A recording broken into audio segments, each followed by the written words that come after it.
Hello दोस्तों, नमस्ते, जय माता दी। मैं अपने चैनल सोनम मोदी लोकगीत नेहा लोकगीत दोनों पे आप लोग का स्वागत करती हूँ। छोटा सा बहुत ही प्यारा बेटी विवाह गीत लेके आई हूँ। आप लोग सुनिएगा, फुल वॉच करिएगा, कमेंट बॉक्स में जरूर बताइएगा कैसा लगा। तो चलिए मैं सुनाती हूँ, आप लोग सुनिए।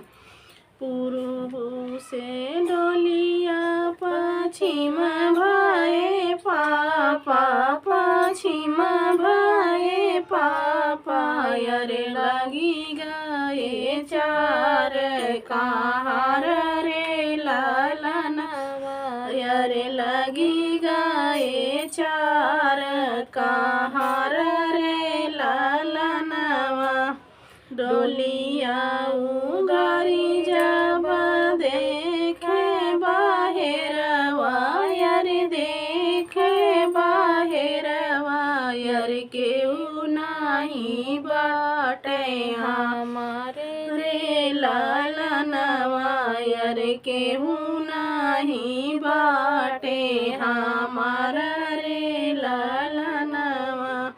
दुआरा से पापा हो रोई रोई पूछई, अरे रोई रोई पूछई, अरे कहाँ गई बेटी हमारा रे लालनवा, अरे कहाँ गई बेटी हमारा रे लालनवा।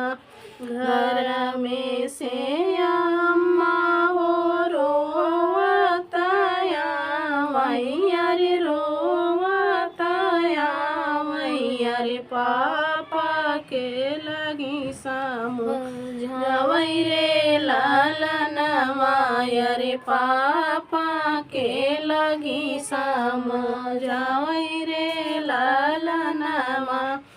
तोहरा ही बेटी स्वामी गईली ससुरवा, अरे गईली ससुरवा, अरे चली गई दियवा हमारे रे लालनवा, अरे चली गई दियवा हमारा रे लालनवा।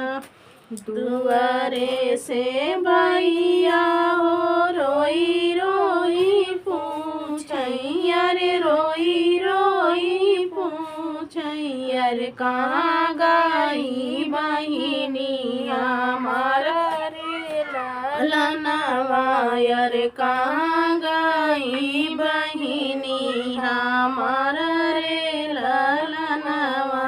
घर में से भाभी हो हंसताया मैया रे, हंसताया मैया रे, भैया के लगी समझावई रे लालनवा, अरे भैया के लगी समझावई रे लालनवा।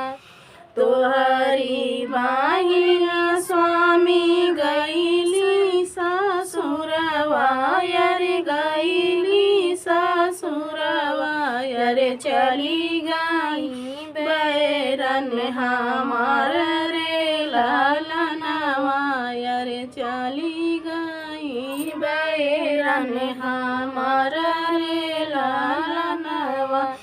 पूरब से डोलिया पश्चिम भाए पापा, पश्चिम भाए पापा, अरे लगी गए चार कहार रे लालनवा, अरे लगी गए चार कहार